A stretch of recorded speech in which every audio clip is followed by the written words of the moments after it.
बस गेहूं बोइए और धान लगाइए और भोजन की ज़रूरत पूर्ति होती रहे,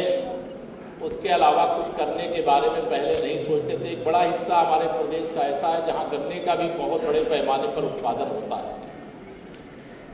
लेकिन पिछले काफ़ी समय से, मैं अगर कहूं कि 2014 से जब से देश के प्रधानमंत्री माननीय श्री नरेंद्र मोदी जी बने हैं और जब से उत्तर प्रदेश में मुख्यमंत्री योगी आदित्यनाथ जी के नेतृत्व में हमारी सरकार बनी है, डबल इंजन की सरकार, तब से आप सब महसूस कर रहे होंगे कि सभी क्षेत्रों में एक क्रांतिकारी परिवर्तन हो रहा है। अभी जो आंकड़े तोमर जी बता रहे हैं तो उनको मैं दोहराऊंगा नहीं। अभी माननीय मंत्री दिनेश जी ने भी थोड़ी जानकारी दी है, लेकिन आप इसकी जानकारी बहुत गहराई से प्राप्त करने की आवश्यकता है कि अगर 10% ऐसा क्षेत्र है जिसे उद्यान विभाग के द्वारा किसानों को अलग अलग प्रकार के उत्पाद,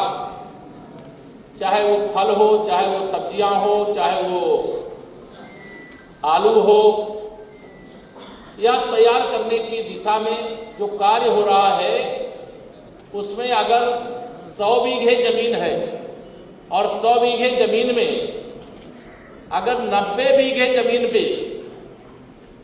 धान, गेहूं और गन्ना जैसे उत्पाद जो एक कॉमन तौर पे होते थे वही हो रहे हैं,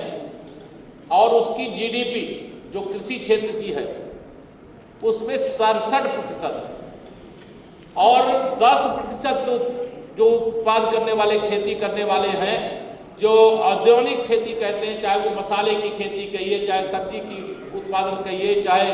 फलों का उत्पादन कहिए, या जो करने वाले वो 10% है। लेकिन 10% का योगदान कितना है? 33%, लगभग 33%। तो यह अपने आप में यह संदेश है। मैं प्रदेश के अपने सभी कृषक जितने भी हैं उनका आह्वान करता हूं, उनसे अपील करता हूं, उनसे प्रार्थना करता हूं कि अब वह समय आ गया जब केवल धान और गेहूं की खेती नहीं करना है। आने वाले समय में अगर हम उत्तर प्रदेश के अंदर ये जो 10% और 90% का अंतर है, इसको उल्टा कर दें।